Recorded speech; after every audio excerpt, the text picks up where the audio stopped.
नमस्कार, good health कार्यक्रम में आप सभी का स्वागत है। मैं हूं निधि शर्मा। दर्शकों, आज हम बात करेंगे एक ऐसी बीमारी की जो भारत के लिए ही नहीं बल्कि विश्व भर के लिए एक चुनौती बनी हुई है।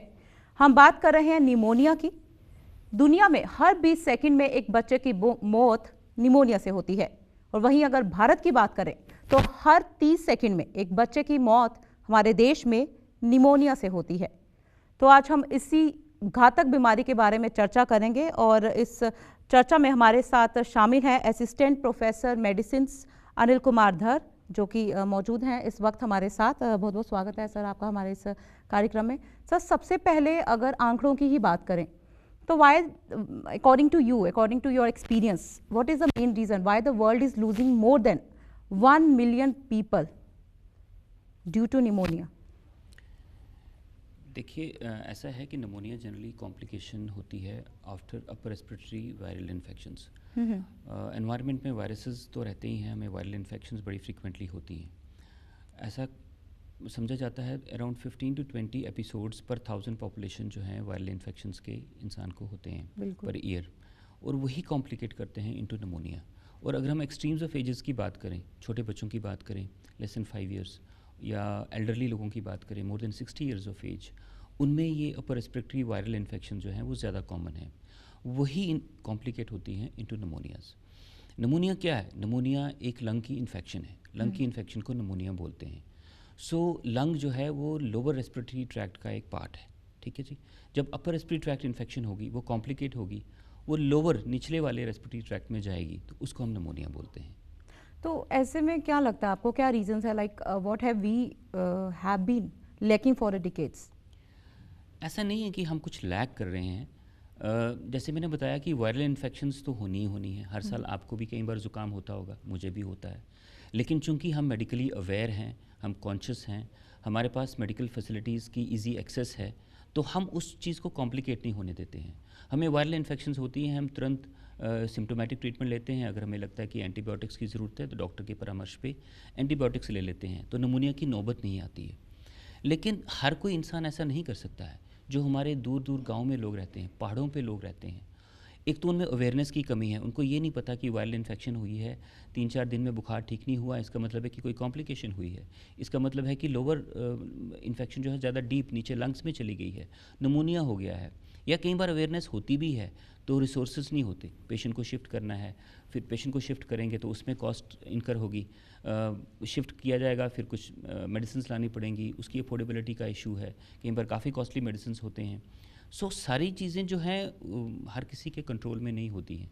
जो दूर दराज के एरियाज़ में लोग रहते हैं, उनमें एक तो अवेयरनेस की कमी है, रिसोर्सेज की कमी है, और ये खाली इंडिया में नहीं है, अफ्रीकन कंट्रीज़ में चले जाइए, बिल्कुल, बाकी साउथ यूएसए ईस्ट में भी काफ़ी एशियन ज़्यादा कंट्रीज़ में चले प्रॉब्लम है। जाइए, वहाँ पे भी रिसोर्सेज की कमी रहती है और इजी एक्सेस नहीं रहती है मेडिकल केयर की, इसलिए निमोनिया जो है अभी भी बड़ा कॉमन है।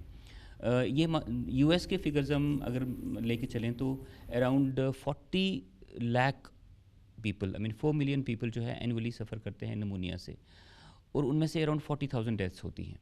तो अगर इंडिया की पॉपुलेशन जो है 4 टाइम्स ज़्यादा है यूएस से, अगर हम ये मान के चलें कि यहाँ पे भी वही प्रेवलेंस है, तो ऑब्वियसली अराउंड 1.5 करोड़ इंसान को हर साल इंडिया में निमोनिया होता है, और उनमें से अप्रोक्सीमेटली अराउंड 1.5 लाख के करीब डेथ होती है इंडिया में निमोनिया से। खाली एक ऐसी इन्फेक्शन से, एक ऐसी डिजीज़ से जो ईजिली ट्रीटेबल है अगर अर्ली स्टेज में आइडेंटिफाई हो और उसका प्रॉपर उपचार किया जाए। तो निमोनिया के बारे में आज फिर विस्तार से चर्चा हो जाए, क्योंकि जैसे कि आपने खुद ही बताया कि अवेयरनेस में प्रॉब्लम है। तो निमोनिया के सिम्टम्स अर्ली स्टेजेस में क्या रहते हैं, मतलब माइल्ड टू डेथ तक इसका रहता है जो स्टेजेस सीरियसनेस देखी जाए, तो बताएंगे आप क्या क्या सिम्टम्स अर्ली स्टेजेस में रहते हैं, क्या आगे जाके हो सकते हैं, कॉम्प्लिकेशंस क्या हो सकते हैं? जी, मैं स्टेज सिम्टम्स की भी बात करेंगे, उससे पहले मैं थोड़ा सा ये बताना चाहूँगा कि कई किस्म के निमोनियाज़ होते हैं। वायरल निमोनियाज़ होते हैं, बैक्टीरियल निमोनिया, जो सबसे कॉमन निमोनिया जो होता है वो बैक्टीरियल निमोनिया होता है। कुछ सिचुएशंस में हमें फंगल निमोनियाज़ देखने को मिलते हैं।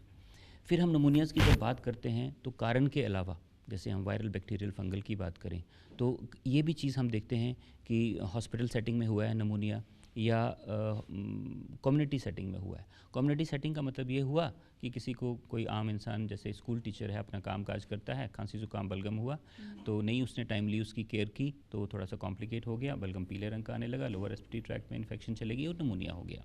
ये हो गया कम्युनिटी सेटिंग। ये फिर भी जो है कम्युनिटी सेटिंग का नमूनिया जो होता है ये इजीली रिस्पॉन्ड कर जाता है टू मेडिकेशन।